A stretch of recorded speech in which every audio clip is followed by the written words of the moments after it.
આજે સમોસા બનાવવાનો પ્લાન કર્યું છે. સન્ડેના સાસતીને ધ્યાન છે ને સમોસા ખાવા છે, તો આપણે ગાજર ને લીલા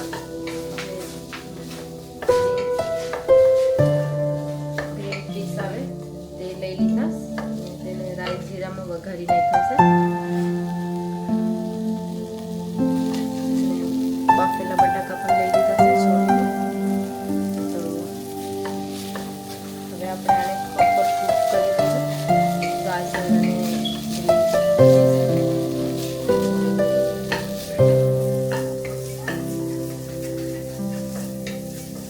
ગાજર અને ગ્રીન પીસ પાકી જાય ને પછી આપણે તેમાં મસાલો નાખી દેવો.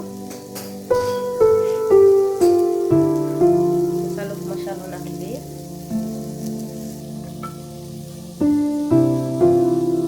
થોડીક હળદર,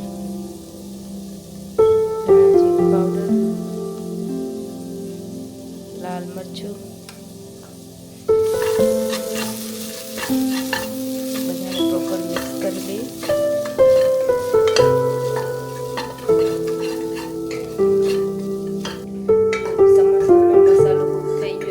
મસાલો નાખી દઈશું, બરાબર કૂક કરી નાખ્યો છે. તો હવે બટાકા નાખી દઈશું. તો એક એક બટાકોને આવી રીતે એકદમ દબાવીને છૂટું કરી નાખીએ, ઓછા કરી નાખી દઈએ.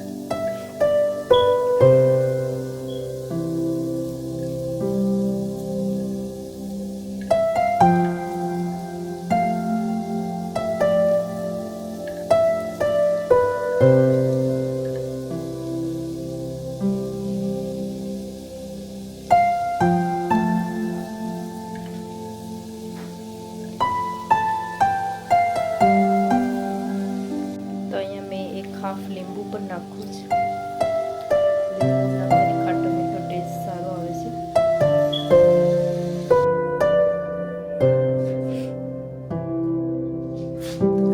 બધા બટાકાને પ્રોપર મિક્સ કરી લીધા છે. મસાલો બધામાં કલરફુલ આવી ગયું છે.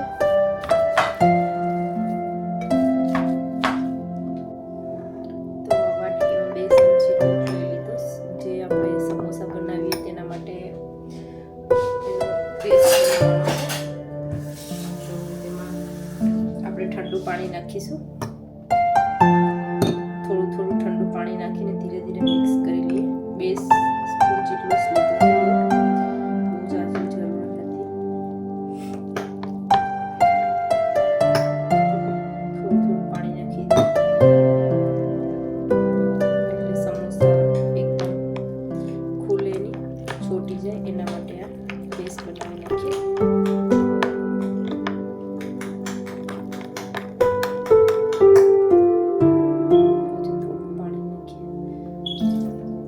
તો આમાં 3 સ્પૂન જેટલું પાણી નાખ્યું છે.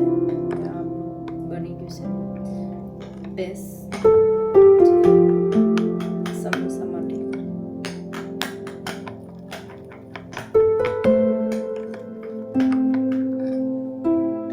તો આપણું સમોસા જે મિક્સ બનાવેલો છે મસાલો તે બધું રેડી થઈ ગયું છે. તમે એક ડીશમાં કાઢી લો, કેમ કે ઠંડુ પડી જાય. ઠંડુ પડી જાય તો આપણું પેસ્ટી ફાટીને બધું ફાટીને નીકળી જાય છે. તો આને 5 મિનિટ સુધી એક મોટી થાળીમાં છૂટું કરીને ઠંડુ પડવા દઈશું. પછી આપણે 5 મિનિટ પછી સમોસા બનાવીશું. તો બધું મિક્સ કાઢી લીધું છે. તો 2 મેડમ તો સમોસા બનાવવા માટે રેડી થઈ ગયા. આવડતા તો નથી પણ કેવી રીતના બનાવે છે તે જોઈશ. તો 1 મેડમ તો પેસ્ટી પણ લઈ લીધી. તમને આવડે છે? તમે બનાવવાના છે? ચાલો સમોસા બનાવવાનું ટ્રાય કરીએ.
ધ્યાન બનાવે છે.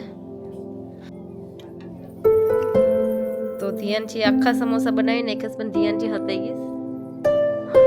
તો આપણા સમોસા બનીને રેડી થઈ ગયા છે. જલ્દી જલ્દી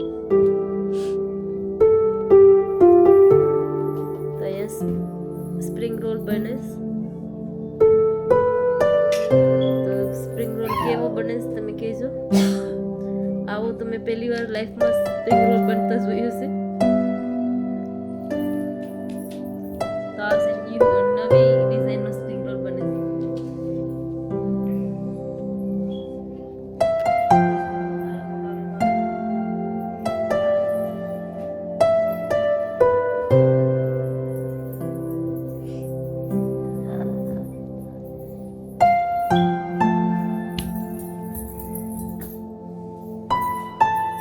તો આ સ્પ્રિંગ રોલ બનીને રેડી થઈ